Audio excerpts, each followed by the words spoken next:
Salut, c'est le Point Rouge.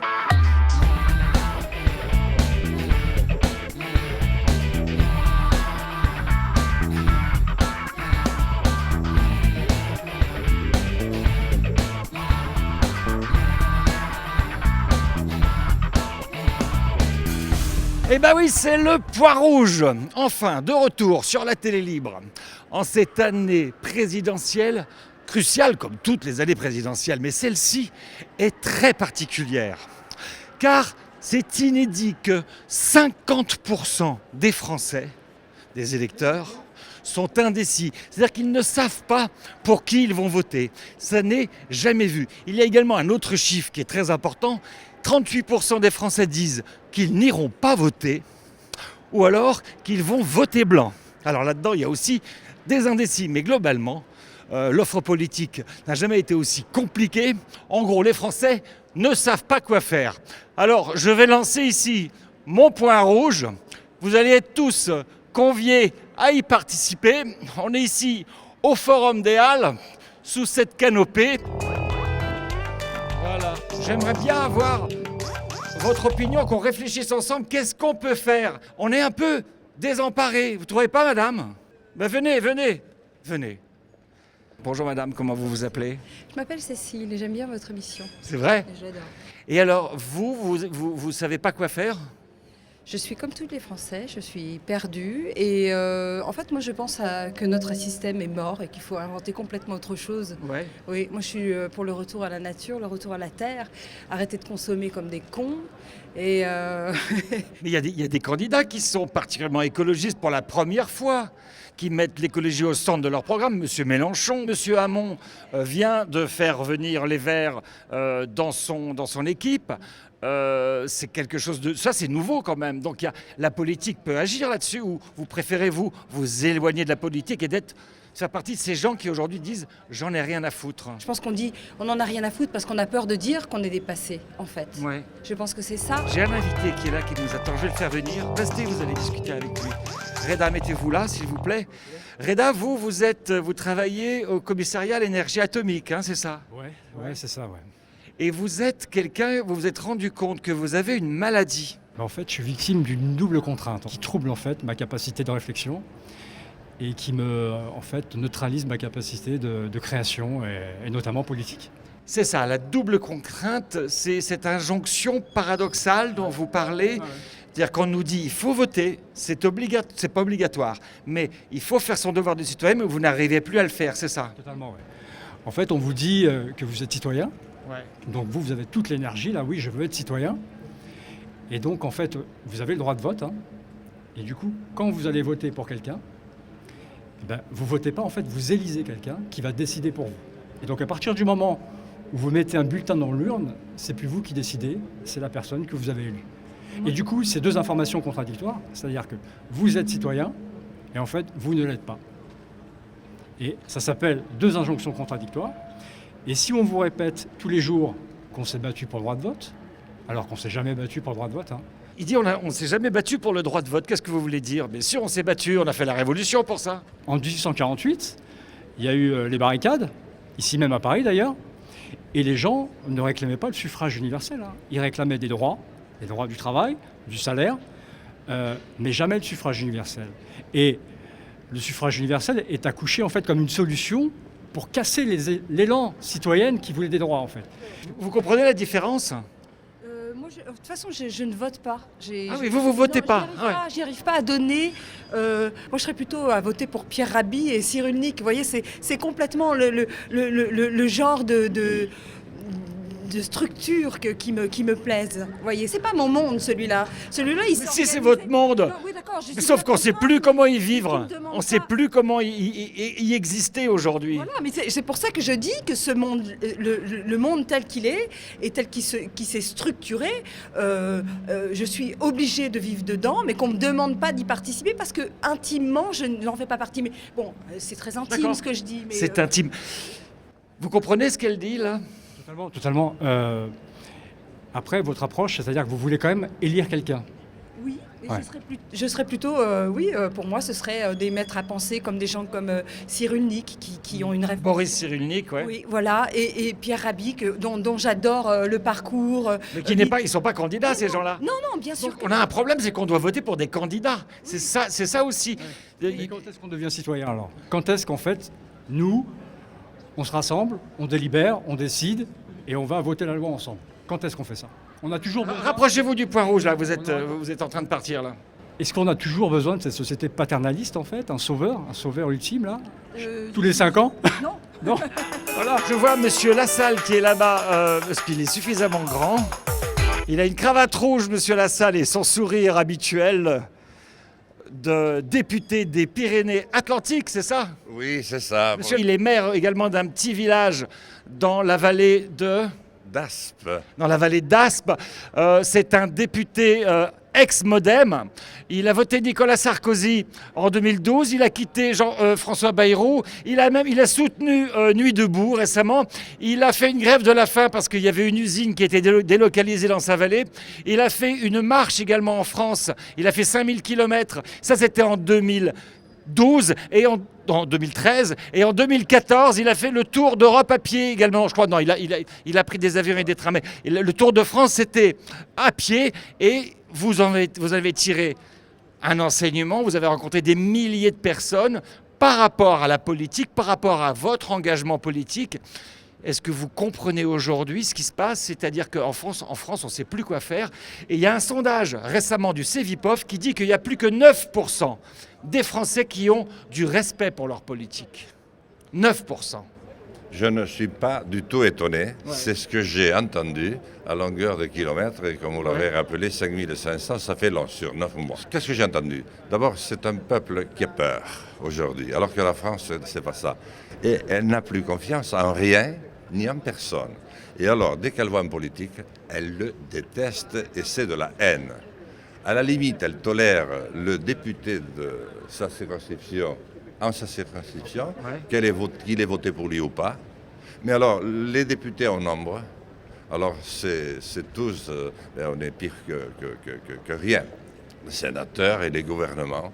Par contre, les Français aiment leurs élus locaux, en particulier les maires, mais ils ont peur qu'ils disparaissent. Et à vrai dire, derrière nous, il y a la presse. Je ne devrais pas le dire. Oui, on est derrière ceux qu'on déteste le plus. D'abord, c'est les politiques, et tout de suite après, c'est nous. On vous remercie, les citoyens. Mais en même temps, on l'a cherché. La dernière vraie campagne présidentielle en France, c'était en 1981, François Mitterrand contre Valéry Giscard d'Estaing. À cette époque-là, il y avait vraiment des hommes et des femmes qui votaient par conviction. Moi, je vous dis franchement, je ne serai pas candidat. D'abord, je suis candidat parce que je n'ai pas pu faire autrement. Oui, il est candidat à la présidence de la République, j'ai oublié de le dire.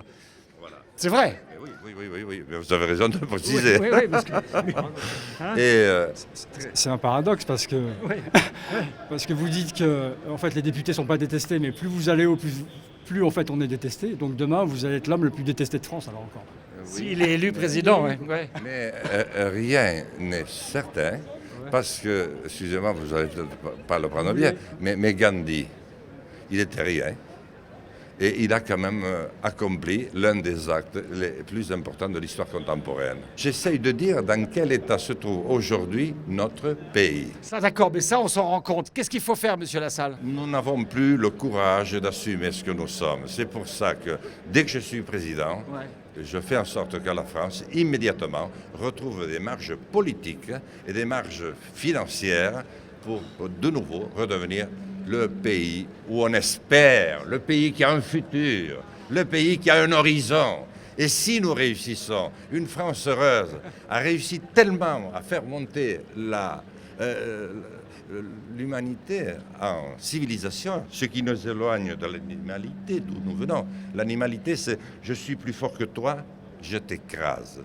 Et par des siècles d'histoire, de codes appris ensemble, de littérature, d'art, de civilisation, nous avons réussi à nous éloigner. Et aujourd'hui, nous y replongeons à toute vitesse parce que nous avons fait le choix du matérialisme au détriment de l'homme.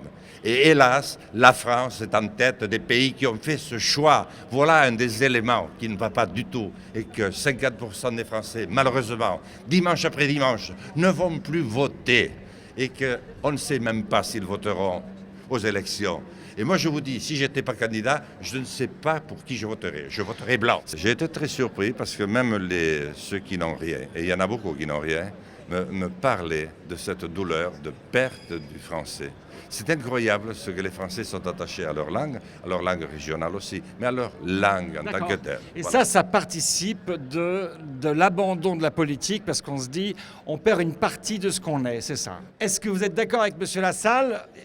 Vous pouvez applaudir si vous voulez, il y a visiblement un enthousiasme dans le public là. Est-ce que vous êtes d'accord? Est-ce que c'est une question, voilà, c'est l'histoire d'identité, on perd une force de la France, la place dans le monde et de la langue, pas que de l'identité, monsieur me dit Lassalle.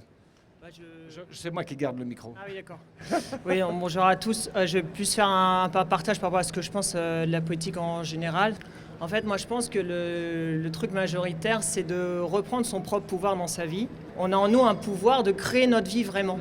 Si on crée sa vie, c'est que c'est soi qui est responsable de sa vie. On ne remet pas son pouvoir envers quelqu'un. En fait, moi, tous ces gens-là, Sarkozy, tout ça, moi, je ne pense pas à ces gens-là. Ce ne sont pas mes présidents du tout. Alors, oui, il y a des lois, il faut respecter les lois, le permis, bien sûr, ok, je respecte. Je ne regarde pas cette télé-réalité, c'est là. Ça ne m'intéresse pas. D'accord. Juste, je vais faire intervenir notre dernier invité prévu. Il y a des invités aussi non prévus. C'est vous qui pouvez venir parler si vous voulez être constructif. Monsieur Stéphane Guyot.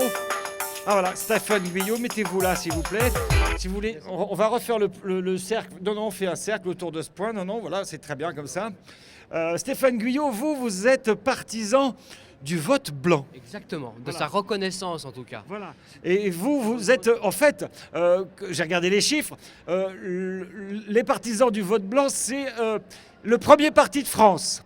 C'est-à-dire qu'en fait, dans les sondages, 25% des Français disent qu'ils voteraient blanc si c'était reconnu. C'est ça. On est d'accord. Donc, vous êtes candidat également à la présidence de la République. Alors moi je suis candidat à la présidence effectivement, mais pour représenter le vote blanc, parce qu'aujourd'hui le vote blanc ne sert à rien. Les gens qui votent blanc ne comptent pas dans les résultats. Ils étaient pourtant 6% en 2012. Ouais. On les a bien identifiés, on sait combien ils sont, mais ils ne comptent pas dans les résultats. Donc il est important de pouvoir intégrer ces chiffres au calcul des suffrages exprimés. Alors, vous allez m'expliquer pourquoi ce serait utile de voter blanc et que ce soit reconnu. Je ne dis pas qu'il faut voter blanc. Non. Je dis que ça doit être un choix et que ce choix-là doit être permis et autorisé à tout le monde. C'est intéressant de voir l'idée du citoyen et l'idée du refus, du non. Ouais. Parce que voter blanc, c'est un vote contestataire, exigeant. On n'est pas d'accord avec l'offre qui nous est faite. Mais c'est une offre politique qui nous est imposée par des partis politiques. Je rappelle que tous les partis politiques, en nombre d'adhérents, c'est 1% du corps électoral. C'est moins que la Fédération française des canoës-kayak. Donc ces gens-là ne sont pas représentatifs. Donc si nous avons des candidats qui nous sont imposés par des gens qui sont à ce point minoritaires, évidemment il y a un vrai problème de représentativité et les gens n'ont pas envie de voter pour des gens qui n'ont pas choisi. Non, mais juste, à quoi ça sert? Parce que, par exemple, s'il y a 75% d'abstention, l'élection est annulée. Non. Il y a déjà eu des scrutins, il y a des scrutins dans des Il bureaux faut de le vote. quorum, non? C'est pas 75% Non, d'abstention? pas à tous les scrutins. Il y a eu des scrutins sur des bureaux de vote. Il y a eu 95% d'abstention et ça n'a pas empêché l'élection dans ce bureau de vote-là. Hein? Il suffit d'une voix. Ah bon, d'accord. Ok. Une voix, c'est 100% des voix. D'accord, mais si on est 99% à voter blanc, mais qu'il y a 1% des gens qui votent pour les candidats, c'est les candidats qui vont être élus. Pas vous, pas le représentant du vote blanc, donc ça sert à rien. Eh ben, ça sert à rien actuellement parce que la loi a prévu que ça ne servait à rien. Mais Ouais. c'est normal. Ceux qui font la loi, c'est ceux qu'on profite. En Ouais. tous les cas, en ce qui concerne le vote blanc, c'est ceux qu'on a la trouille. Donc c'est normal qu'ils votent Ouais. une loi, ils ne vont pas voter quelque chose Ouais. qui va les mettre en difficulté. C'est tout la difficulté de notre combat, c'est qu'il faut faire évoluer la loi sur le vote blanc. Et c'est pour ça que je reviens sur l'idée de citoyenneté. Ouais. Le groupe que nous avons constitué, le Parti du vote blanc, va proposer aux élections législatives des candidats qui vont eux-mêmes, au même titre que ceux qui sont les jurés d'assises, qui sont tirés au sort, des citoyens lambda, monsieur tout le monde, vous et moi, on va aller faire les lois qui nous concernent. Vous êtes d'accord avec le vote blanc? Moi, je pense qu'il faut sortir du cadre aujourd'hui. C'est-à-dire que le vote blanc, pourquoi pas ça. En fait, le vote blanc, déjà, il a cette fonction de ne pas légitimer le pouvoir en place. Aujourd'hui, il faut arrêter de légitimer en fait cette société paternaliste en fait. Monsieur Lassalle, je vous aime bien, mais tout à l'heure ce que vous disiez, c'est encore cette société paternaliste, c'est un ancien régime. Vous êtes notre sauveur. Quand est-ce que vous allez nous laisser tranquilles en fait, Monsieur Lassalle? Ah, mais je sais J'ai même pas. envie de vous appeler papa parce que Il est sympa, hein. oui. Non, mais moi, j'adore cet homme. laissez-moi devenir un adulte s'il vous plaît. Mais c'est vrai que ce que vous racontez, c'est l'ancienne façon de voir la politique. Peut-être, mais c'est pas sûr, parce que regardez bien l'histoire, c'est des cycles, et je ne suis pas sûr que je veuille empêcher de parler monsieur, ni de devenir son papa. Si je pouvais devenir son concitoyen, je serais déjà très heureux. Quelle est la législation sur le vote blanc aujourd'hui? Il est comptabilisé maintenant, non? Non, il est toujours pas comptabilisé, il est juste séparé des nuls. C'est-à-dire que d'un côté, il y a les nuls, de l'autre côté, il y a les blancs, et après, on remet les deux, on les met à la poubelle. On continue à les mettre à la poubelle. Ouais. Ça sert à rien. La loi est une grande supercherie. Il y a un chiffre qui sort, sauf qu'il ne rentre pas dans les suffrages exprimés, c'est ça? On est d'accord. Il y a un chiffre qui sort, mais ce chiffre, on le connaît quand même le dimanche soir, le soir du dépouillement. Ça fait des années qu'on le connaît et que le ministère de l'Intérieur le publie sur son site. Donc finalement, ça n'a absolument rien changé. On a trompé les gens. Actuel des choses, ça ferait 20 millions de Français qui voteraient blanc. Et je voulais revenir sur monsieur. Ça serait qui a fort, peur ça. que je devienne- Vous vous rendez Ah, ben compte oui. ce qui se passerait? Là, Vous vous rendez compte là? Mais c'est là où il a raison. C'est un grand C'est-à-dire drame. que on ne serait pas avec des gens qui disent ouais, ils vont pas voter, ils s'en foutent. Non, ils viennent voter, ils disent Mais- merde d'une autre manière que de voter Front National. les Là. Français mettent la table Hein? par-dessus. Oui. La tête par-dessus cul, là. Ouais. Parce que celui qui est élu à ce moment-là, quelle est sa légitimité? C'est pour ça qu'il a fondamentalement raison. Et je voulais dire à monsieur qui avait peur que je veuille devenir son papa, aujourd'hui les Français espèrent de toute leur force trouver une solution. Ils veulent être rassemblés dans leur ensemble. Ils savent bien que ça ne dure pas. La dernière fois qu'on l'a fait, c'était avec le Conseil national de la résistance. Et on a pris des décisions qu'on n'avait pas pu prendre pendant 200 ans. Le vote des femmes, la sécurité sociale. Et ça nous a donné 70 ans. Après, le débat politique, et c'est une grande chance, reprend le dessus, mais sur des bases réelles. D'accord. Tandis qu'aujourd'hui, il n'y en a pas. Donc je crois, moi ce que je voudrais, c'est donner la possibilité justement de passer ce cap dans la paix, pour pouvoir transmettre ensuite aux jeunes qui s'empareront, plus éclairés que nous, de la vie telle qu'elle est aujourd'hui. Non mais je comprends bien, mais en fait, Monsieur Jean Lassalle, Oui, oui. on n'a plus besoin de vous en fait. Moi aujourd'hui, je suis devenu un adulte, d'accord. On est capable. Il dit ça gentiment. Hein. Ouais, mais- il dit ça gentiment. Hein. Moi, j'ai de l'affection pour vous. En fait, on n'a plus besoin d'élus, d'accord. On est capable de construire des choses extraordinaires. On est des génies, d'accord. On est tous des génies. On est des génies partout, sauf en politique. C'est-à-dire qu'on n'a pas droit de créer en politique aujourd'hui. Moi, j'ai pas droit de discuter de la loi avec vous. Vous, vous avez de la chance, vous êtes député, vous pouvez discuter de la loi et la voter. Moi, aujourd'hui, je suis obligé de vous regarder, en fait. Mais la loi, c'est Je- plus rien. La loi, c'est plus rien, la loi. Il n'y a Non, pas un mais- député qui présente une loi. Le on est gouvernement ne d'accord. présente pas une loi. C'est la technostructure que nous avons laissé mettre en place sur fond de financiarisation et de spéculation. Ben alors, il faut reprendre le pouvoir. Mais Nous, il c'est faut ce qu'on que reprenne le j'essaye de pouvoir. faire. Mais c'est ce que- Il y a quelqu'un qui va intervenir là, qui est là depuis tout à l'heure. Venez, on restez là autour. Vous nous écoutez, vous avez raison. N'importe qui peut venir s'il est constructif par rapport à ce qu'il dit. Je vous rappelle que le thème du jour, c'est « Mais putain, cette élection présidentielle, on ne sait pas quoi voter, on ne sait pas quoi faire. » Monsieur, je vous écoute. Vous vous appelez ? Mon nom est Thierry. Et vous faites quoi ? Je suis gestionnaire et également fonctionnaire au ministère de la Santé. Ouais. Et ce que je voulais dire par rapport aux 6% de personnes qui votent blanc, si ces 6% prenaient la peine d'aller surveiller, aider leurs députés, leurs maires, tous les représentants qui ont été élus, s'ils participaient un peu plus à la vie de la communauté, s'ils redevenaient citoyens, on pourrait peut-être faire des progrès. Et par rapport à monsieur qui dit que le système actuel est bon à acheter aux orties, il est perfectible. C'est un moindre mal, on peut l'améliorer. Et plutôt que de tout jeter, de repartir de zéro, ce qui fait perdre des années. Je ne dis pas qu'il faut jeter le système, c'est-à-dire on a un système administratif qui est très bien fait, d'accord. Je dis qu'en fait, aujourd'hui, c'est des gens qui décident pour nous, tout le temps. On donne un chèque en blanc sans arrêt. Maintenant, il faut qu'on nous libère du temps pour qu'on puisse discuter ensemble et décider nous-mêmes ce qu'on veut créer en fait. On a besoin d'espace On a besoin de lieux pour discuter, pour élaborer en fait la démocratie de demain. On a besoin, moi je dirais carrément, arrêtons-nous. Là, on arrête tout, on refait comme avant. C'est-à-dire, on va dehors, on empêche ces élections présidentielles, on se donne 10 ans, d'accord, on prend 10% du budget d'armement, on prend les 400 millions du Sénat, on met 10 ans et on travaille 10 ans pour faire une démocratie. Et on s'arrête.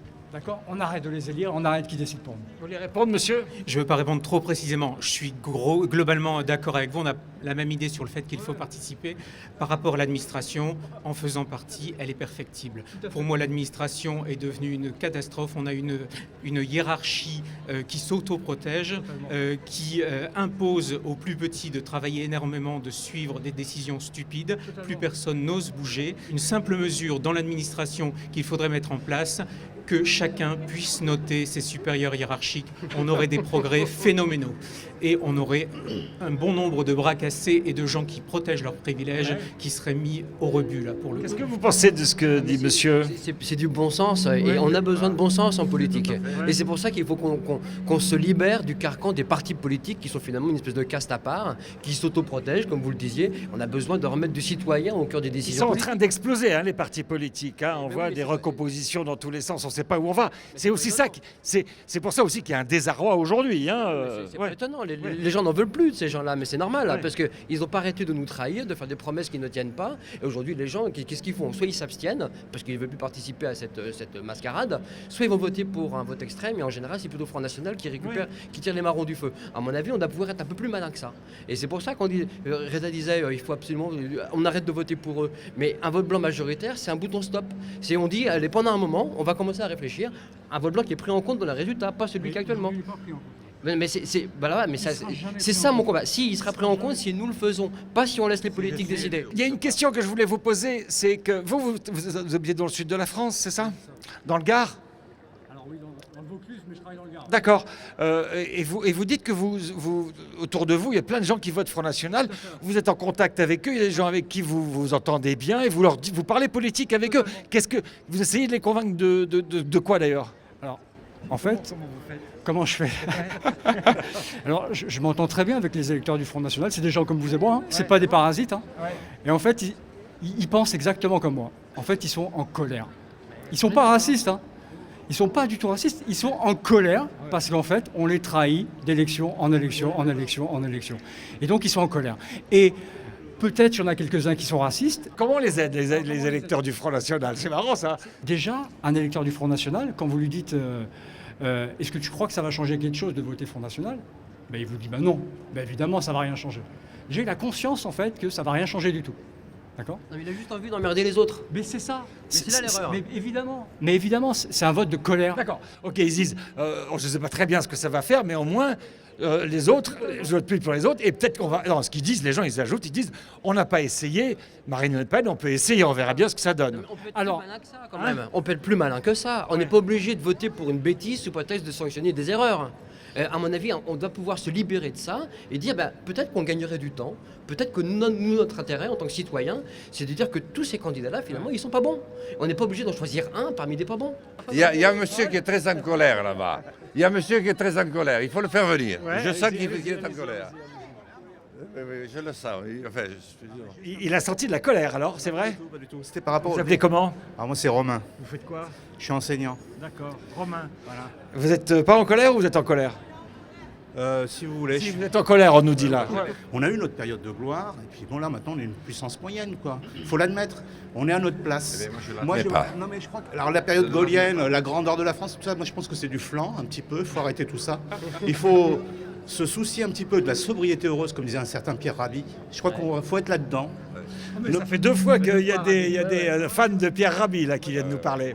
J'ai eu la chance de le rencontrer, donc c'est quelqu'un qui, je pense, a le sens de la vie. On est dans une période, depuis la Seconde Guerre, dans la compétitivité, de la compétition, il faudrait de la coopération. Quand les gens seront dans la coopération, on va avancer réellement, parce qu'on ne verra pas l'autre comme un ennemi, parce que c'est la peur qui fait monter le FN, c'est la peur des gens. Les gens doivent vivre ensemble, se sourire, ne pas se regarder avec un œil de défiance, et c'est ça qui va régler le problème, à mon avis.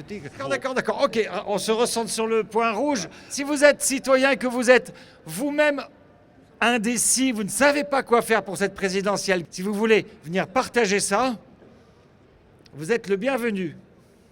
Et en attendant, habituez-vous à voter Jean Lassalle. Vous n'avez plus que 2 mois pour en prendre l'habitude définitive. Vous allez voir que ça ne va pas être pire que ce qui s'est passé. Bien au contraire, c'est un nouveau soleil. J'ai un scoop quand même, j'ai un scoop. Quel que soit le taux d'abstention qu'il y aura à cette élection, à l'arrivée, il y en a un qui sera élu quoi qu'il arrive. Donc autant éviter que ce soit le pire qui soit élu. On revient dans 5 ans ici, ça sera encore pareil, mais ça va s'éteindre. Je pense que ça va s'éteindre. Si c'est Marine Le Pen au second tour, vous votez pas, vous? Alors, Non. je ne voterai pas Marine Le Pen et j'irai pas voter. Vous voulez dire quelque chose? Rapidement, allez-y, allez-y. Vous appelez comment? Bonjour, je m'appelle Sabrina. En fait, je voulais parler pour monsieur l'abstentionniste. En fait, vous dites qu'il ne faut pas y aller. Si on n'y va pas, si on a le choix entre, et entre deux pires, quoi, ben, autant on n'a pas beaucoup de choix. Comme vous dites, en fait, ils nous mettent qui ils veulent. Mais au moins, avec un vote, ben, ça nous permet de prendre le moins pire. Si on a une petite marge de manœuvre, autant en faire usage, en attendant que le système il soit refondu, comme vous l'avez dit. Et vous proposez une refonte du système, la représentativité, tout ça, de changer. Quand on reste à la maison à ne rien faire et qu'après on se plaint, on se dit, bon, ben voilà, finalement, ben, c'est comme ça qu'on se fait avoir. Et monsieur, le vote blanc, je suis tout à fait d'accord avec vous. Le vote blanc, c'est une façon de ne pas voter pour moins pire, justement. Concret, hein. Proposez-nous de... Voilà. Quoi de concret alors? Alors, quoi de concret? Rapidement. C'est vrai qu'aujourd'hui, l'abstentionnisme, il est passif. D'accord? On rumine tout seul chez soi et on pleure et on ne participe pas. Mais demain, il faut passer à un abstentionnisme, entre guillemets, actif. C'est-à-dire qu'il faut aller dans la rue déjà, il faut se reparler, et pourquoi pas faire un grand événement pendant l'élection présidentielle et dire on n'en veut plus de ce système. Je pense que dans le fond, là, que vous êtes en train de dire, vous et le monsieur, finalement, vous vous rejoignez dans vos idées. Mettez-vous ensemble contre monsieur Jean Lassalle.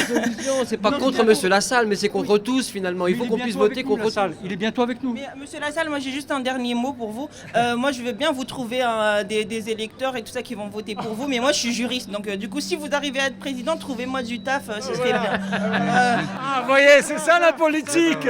On part un peu vers le clientélisme, mais au moins ça fera un travail pour moi. Donc m'oubliez pas, je vous fais un petit... Je ne voudrais pas vous décevoir, mais je ne ferai pas comme ça. D'accord, merci beaucoup. Merci, je vous propose restez là s'il vous plaît. Je vous propose d'applaudir nos participants qui sont là et les autres qui ont participé à ce point rouge qui est un débat citoyen libre que vous pouvez voir sur la télé libre. À bientôt pour un autre point rouge.